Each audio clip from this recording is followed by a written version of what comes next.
Okay, welcome back. आवाज आ रही है? हाँ जी, आ रही है। ओके, ईटिंग डिसऑर्डर्स हैं वो जो डेविडसन खोल के बैठे हैं, आखिरी वाले पेजेस में है। थर्ड लास्ट या सेकंड लास्ट टॉपिक है।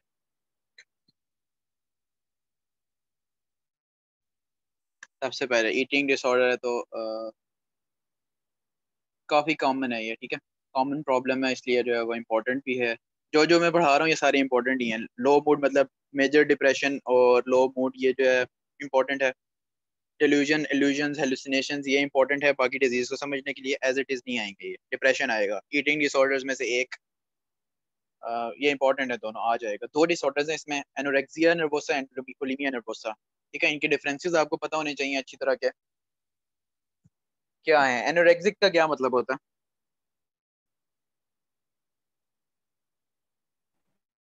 भूख नहीं लगेगी। है? ठीक है, भूख नहीं लगेगी। और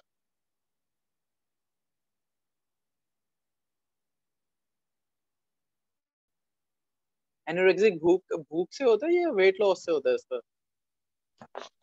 भूख से ही होता है, लेकिन ये होता है कि खाना ना खाना। ओके, अच्छा। एनोरेक्सिक लुक, हम जब किसी को कह रहे थे इसकी बहुत एनोरेक्सिक लुक है, खाता पीता नहीं है, तो उसका मतलब होता है इसको बहुत वेट लॉस है। तो एनोरेक्सिक एनोरेक्सिया नर्वोसा आपने याद रखना है कि इसमें weight loss, marked weight loss होगा। ठीक है, उसकी वैल्यू भी है, वो अभी हम करते हैं 15%। मतलब टोटल उसका जितना भी था डिजीज स्टार्ट होने से पहले, 15% ऑफ बॉडी वेट से ज्यादा लॉस है, या फिर उसका बीएमआई जो है वो 17.5 से नीचे आ गया।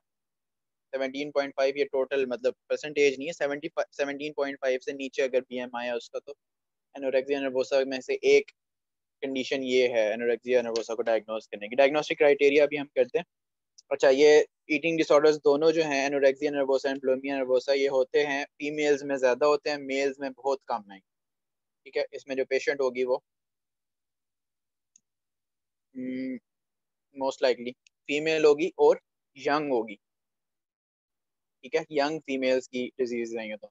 एनोरेक्सिया नर्वोसा में जितनी भी साइकेस्ट्रिक इलनेसेस है ना, अगर कोई प्री डिस्पोजिंग या रिस्क फैक्टर पड़े, ठीक है, कोई रिस्क फैक्टर्स पूछ ले अगर आपको ना आते हो, तो हर डिजीज में जो है वो कुछ जेनेटिक रिस्क फैक्टर्स होते हैं कि उसके, जी, उसके फैमिली हिस्ट्री में कुछ ना कुछ होगा। अगर जेनेटिक है तो फैमिली हिस्ट्री में कुछ ना कुछ होगा। ट्विन्स हैं तो दूसरे ट्विन को भी होगा। ठीक है, कुछ ना कुछ ऐसा मसला है, जेनेटिक बेसिस होती है। दूसरा होता है इन्वायरमेंटल बेसिस। इन्वायरमेंटल बेसिस में होते हैं कि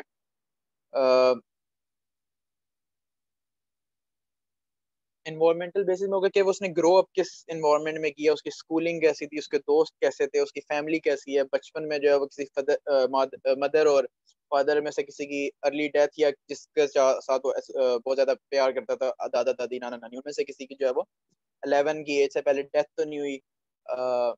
जब वो मतलब बच्चा जो है वो 11 का था, उससे पहले डेथ तो नहीं हुई है वो। ये सारी डिप्रेशन में, साइकेट्रिक इलनेसेस में, ये सारी जो है वो हिस्ट्री उसकी रिस्क फैक्टर्स में होती है।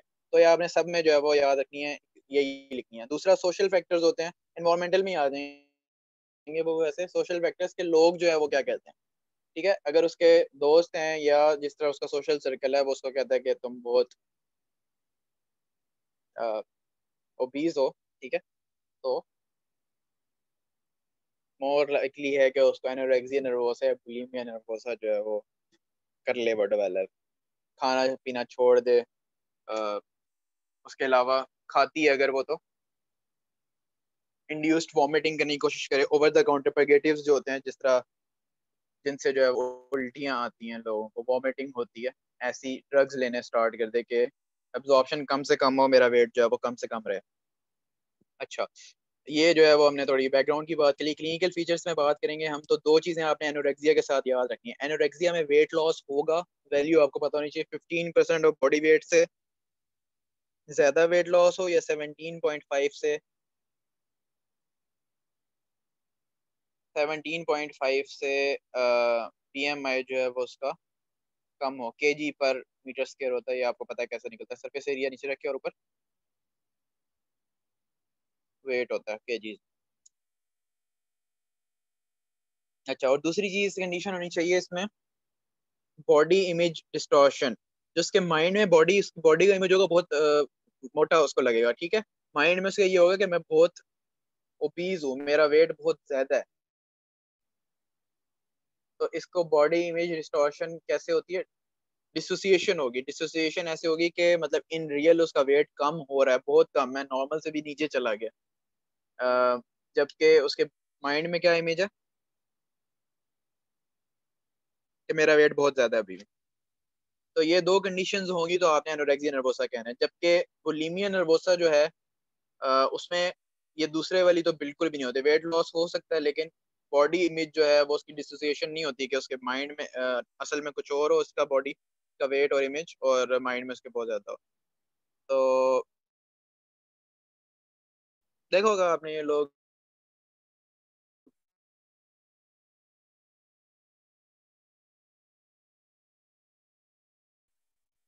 वैसे, जो पतले लोग होते हैं वो वैसे भी कहते हैं इमेज जिस तीन लोग होते हैं। पैथोजेनेसिस कैसे होती है आपकी?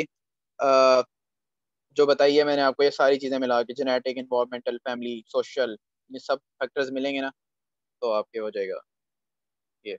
वैसे जितनी भी साइकेट्रिक इलनेसेस हैं इनकी कोई भी बेसिस क्लियर, अपनी अपनी थ्योरी क्लियर नहीं है। बाइपोलर, सिजोफ्रेनिया, एंजाइटी, डिप्रेशन, ये ईटिंग डिसऑर्डर देख लो, बस इसमें हम फैक्टर्स डिफाइन कर देते हैं कि ये एसोसिएटेड फैक्टर्स हैं, ये रिस्क फैक्टर हैं, ये मिला जुला के होते हैं। क्योंकि ऑर्गेनिक डिजीज तो है ही नहीं, आप कोई लीजन तो डिफाइन कर नहीं सकते कि फलाना रिसेप्टर कम है, फलाना ये कम है, ये इस तरह की बात तो आप कर नहीं सकते हो। ठीक है, मैनेजमेंट क्या होती है? मैनेजमेंट बाद में डिस्कस करते हैं, पहले हम जो है वो दूसरे पे आ जाएं, बुलिमिया नर्वोसा पे आ जाएं। बुलिमिया में क्या चीज होगी? इसमें तो खा ही नहीं रही ना वो, उसमें क्या करेगी वो? खाएगी, लेकिन अब मैं कैसे इसको बताऊं, मतलब खाएगी वो और वॉमिटिंग करने की कोशिश करेगी, हाथ डालेगी मुंह में के वॉमिट आ जाए, या परगेटिव्स यूज करेगी। ठीक है, इंड्यूस वॉमिटिंग और परगेटिव्स, इस तरह की चीजें वो इस्तेमाल करेगी कि एब्जॉर्प्शन ना हो। ठीक है, और लैक ऑफ सेल्फ कंट्रोल होगा। लैक ऑफ सेल्फ कंट्रोल होने का मतलब है इस शी कांट हेल्प इट, मतलब वो इसको छोड़ नहीं अपनी जो है वो वॉमिटिंग ना करे, वो इंड्यूस्ड वो खाएगी और वॉमिटिंग करेगी, वो जब भी उसको मौका मिलेगा, जब तक वो सामने रहेगी अपने पेरेंट्स के जिनको पता है या किसी जानने वाले के सामने रहेगी नहीं करेगी। जब भी अकेले में आएगी, लैक ऑफ सेल्फ कंट्रोल, वो कंट्रोल नहीं कर सकती वो। ठीक है, तो क्लिनिकल सिम्टम्स इसके इन्हीं से रिलेटेड आएंगे। एक तो उसकी पर्सनैलिटी में चेंजेस होंगी, जिस तरह बॉडी में डिस्टॉर्शन है तो वो डिप्रेशन में भी जा सकती है कि मैं जो है वो बहुत मोटी लग रही हूँ, मेरी लुक सही नहीं है। पर्सनैलिटी के डिसऑर्डर होंगे एसोसिएटेड साथ। जबकि बुलिमिया वाले में आपके फिजियोलॉजिकल डिसऑर्डर क्या होंगे? वॉमिटिंग बहुत ज्यादा करवा रही है, एप्लीकेटिव्स यूज कर रही है, तो वॉमिटिंग की वजह से क्या होता है? डिहाइड्रेशन। खाने, डिहाइड्रेशन हो सकती है, और हाइपोकेलीमिया हो सकता है आपको, हाइपोनेट्रीमिया भी हो सकता है। हाइपोकेलीमिया इज मोर कॉमन, क्योंकि ठीक है ये हो सकता है आपको। हाइपोनेट्रीमिया भी हो सकता है, स्टमक से अगर निकल रहा है तो, मतलब खाने के बाद अगर आप करोगे तो मोर लाइकली है कि स्टमक वाला जो कंटेंट है वो बाहर आ रहा है। तो उसमें क्या होता है? एसिड होता है। वो एसिड ऊपर आते आते क्या करेगा? पूरे एसोफेगस को भी करोड करेगा, आपके फ्रेंजाइटिस भी कराएगा आपको, अगर एस्पिरेट हो जाता है तो उधर निमोनिया भी करवाएगा, और दूसरा जो उसके मुंह होगा उसके अंदर भी उसके सिम्टम्स होंगे, यानी उसके जो टीथ होंगे वो पिटेड होंगे या स्टेन्ड होंगे। ठीक है, और इस तरह के डिसऑर्डर आप बना लेनी कहानी सारी। ठीक है, ये वाली सारी उसकी होगी। तो इन्वेस्टिगेशन आप क्या करवाओगे उसके? यूरियन इलेक्ट्रोलाइट करवाओगे। ठीक है, डिहाइड्रेशन की वजह से किडनी पे इफेक्ट होता है ना, यूरियन इलेक्ट्रोलाइट करवा लिया आपने। उसके अलावा आपने एंडोस्कोपी करवा ली।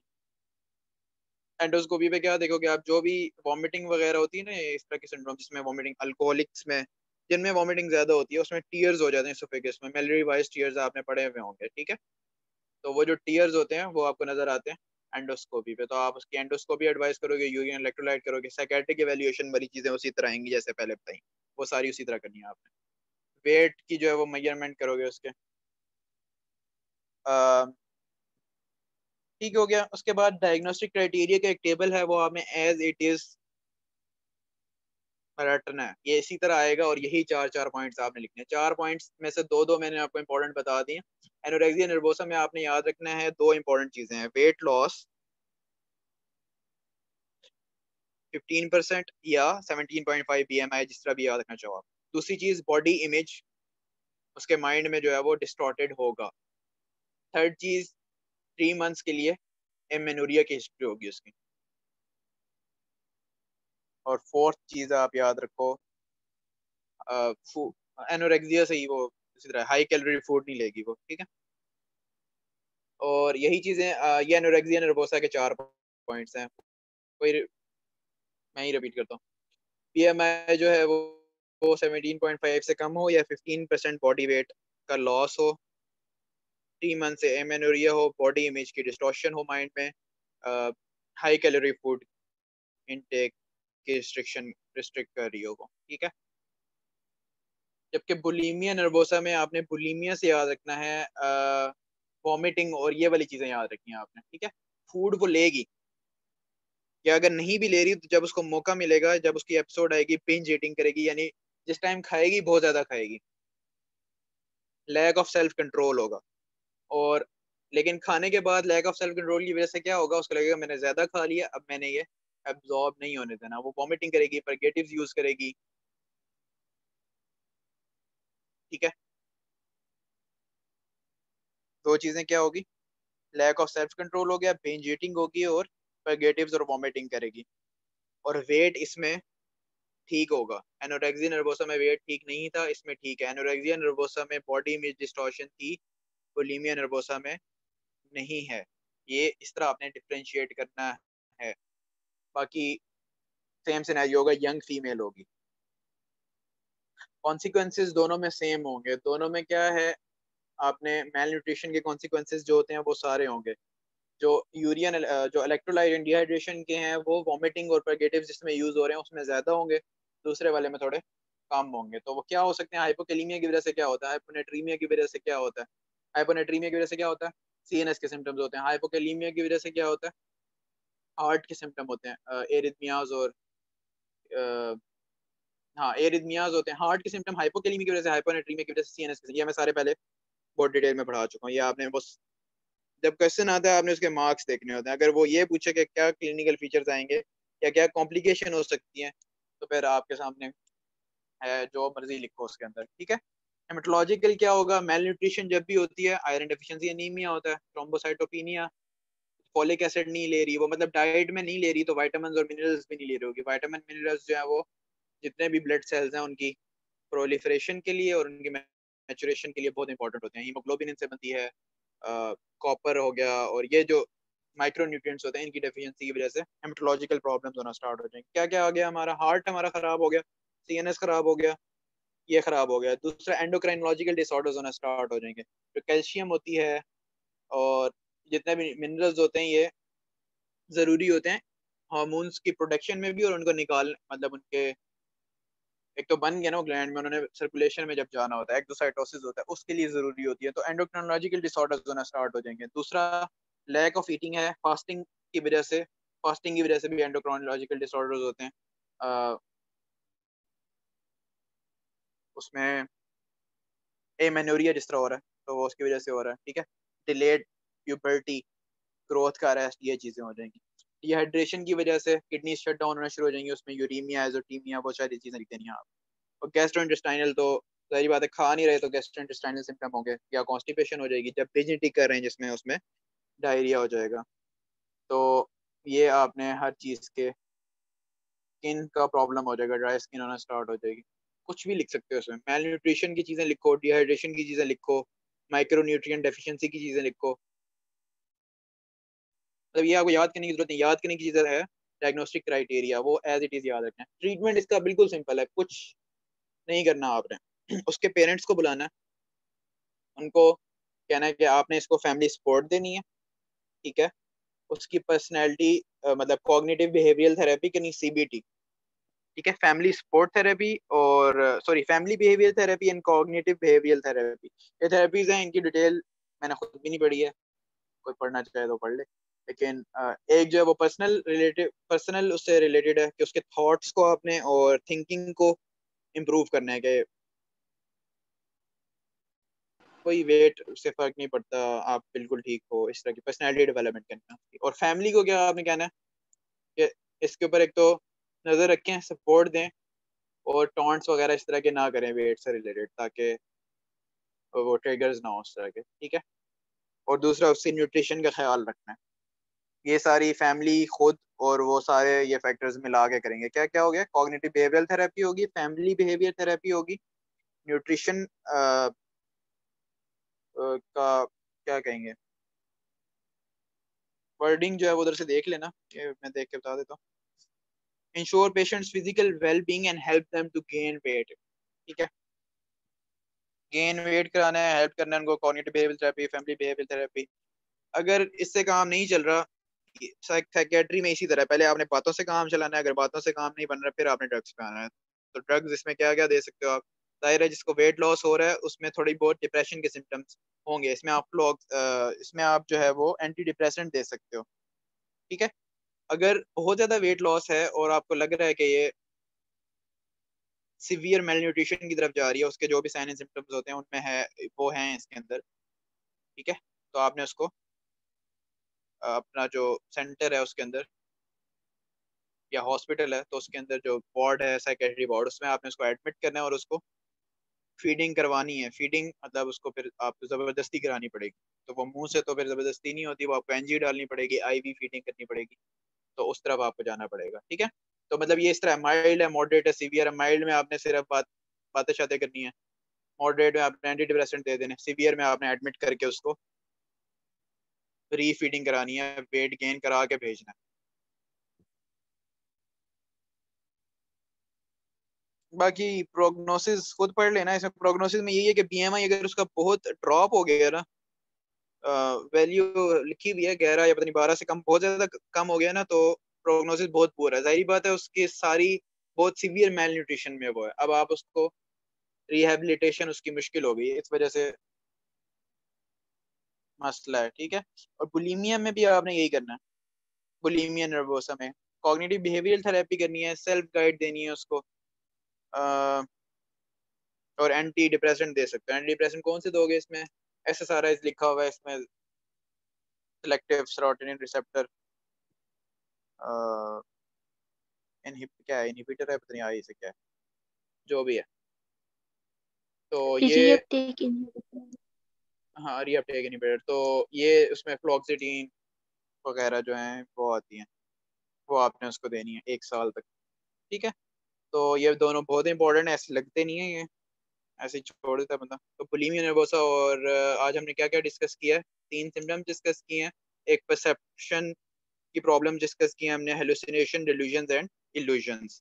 हेलुसिनेशंस की टाइप्स की हैं हमने, ऑडिटरी होती हैं, गेस्टेटरी होती हैं, विजुअल होती हैं, टेक्टाइल होती हैं, और जितने भी सेंसरी स्टिमुलाई हैं उसमें जितनी भी टाइप्स बनती हैं वो सारी हो सकती हैं।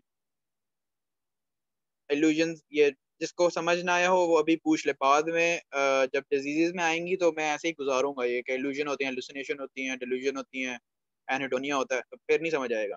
और डिल्यूजन्स होती हैं उसमें फिक्स्ड बिलीफ होंगे आपके, एबनॉर्मल बिलीफ्स होंगे, फिक्स्ड होंगे, और no rational basis. Rational basis मतलब समझ में ना आने वाली बेसिस होगी उसकी, ठीक है। उसकी हमने 4 टाइप्स पढ़ी हैं, उसमें से 2 इंपॉर्टेंट आपको जरूर याद होनी चाहिए, परसिक्यूशन एंड ग्रैंडियोर। परसिक्यूशन में उसको होगा कि मुझे कोई आगे मार देगा, ग्रैंडियोर में उसको होगा कि मैं बहुत बड़ा आदमी हूँ। जबकि बाकी 2 जो है वो हाइपोकॉन्ड्रिया पता नहीं इस तरह है, और निहिलिस्टिक है, उसमें एक बॉडी पार्ट मेरे गायब है या मुझे बहुत जो है वो कोई लाइफ थ्रेटनिंग किस्म का डिसऑर्डर है, कैंसर है, ये है वो।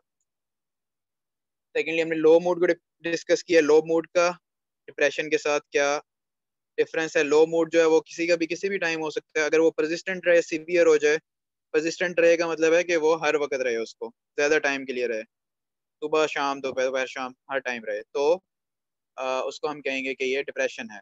और डिप्रेशन में आपके उसको आपने ऑर्गेनिक लीजन की वजह से, अगर कोई मेडिकल इलनेस के बाद अगर उसको हो गया या कोई रीजन आपको मिल जाती है, तो हम उसको फिर ऑर्गेनिक मूड डिसऑर्डर कहेंगे, उसको हम डिप्रेशन नहीं कहेंगे। ऑर्गेनिक मूड डिसऑर्डर को आपने साइड पे कर दिया, उसके बाद डिप्रेशन में आपकी साइकोलॉजिकल सिम्टम्स होंगे एंड फिजियोलॉजिकल सिम्टम्स होंगे, यानी उसकी बॉडी पे क्या सिम्टम है और उसके माइंड पे क्या है, उसके मूड का क्या चल रहा है। बॉडी पे उसके सिम्टम आप सबको पता है, एपेटाइट के प्रॉब्लम होंगे, बॉल के प्रॉब्लम होंगे, उसकी स्लीप डिस्टर्बेंसेस होंगी, वेट लॉस होगा। जबकि साइकोलॉजिकली उसका होना चाहिए एक चीज, लो मूड रहेगा और खुश नहीं होगा, लैक ऑफ प्लेजर होगा। हाँ, इस तरह डिफाइन करेंगे उसको, एनहेडोनिया कहते हैं उसको, एनहेडोनिया। तो एनहेडोनिया होगा तो आप उसको कहोगे डिप्रेशन है। सब डिसऑर्डर्स में आपने क्या करना है, साइकेट्रिक इंटरव्यू करना है, मेंटल स्टेटस एग्जामिनेशन करना है, साइकोथेरेपी करनी है, रेफर टू साइकोलॉजिस्ट करना है। सबसे पहले नॉन फार्माकोलॉजिकल ट्रीटमेंट देना है, फिर फार्माकोलॉजिकल ट्रीटमेंट में आना है। जाहिर बात है एंटी डिप्रेसेंट दोगे, वो हम फर्दर डिस्कस करेंगे।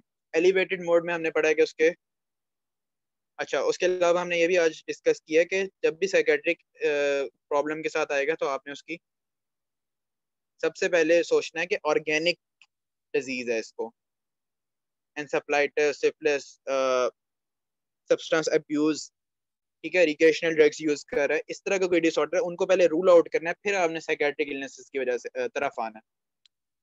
और एलिवेटेड मोड में जो है वो साइकेट्रिक इलनेस बाइपोलर डिसऑर्डर हो सकता है, हेलुसिनेशंस अगर हैं, डिल्यूजन्स हैं तो शिजोफ्रेनिया हो सकता है, लो मूड रह रहा है तो आपकी ऑर्गेनिक लीजन्स में क्या क्या हो सकता है, पार्किंसनिज्म हो सकता है, उसमें आपका जो मूड होता है उसका पता नहीं लग रहा होता नेक्स्ट बंदे को, फ्लैट फेसिस होता है, मतलब लैक ऑफ, वही लैक ऑफ प्लेजर होगा, यानी कोई मूड नहीं होता उसका। अच्छा, अ, आज हमने यही डिस्कस किया है, तो अगर किसी को समझ ना आए व्हाट्सएप कर दे, और थोड़े मुझे भी खुद भी कोई सेक्रेटरी इतनी समझ नहीं आती है, तो कोई भी ऐड करना चाहे कोई बात तो वो कर सकता है। और 8:15 सेम लिंक पे रोज क्लास हुआ करेगी, मैसेज ना किया करो कि क्या है, लिंक का है, लिंक का है, सेम लिंक होता है फिर भी मैसेज कर रहे हो। और कोई कुछ?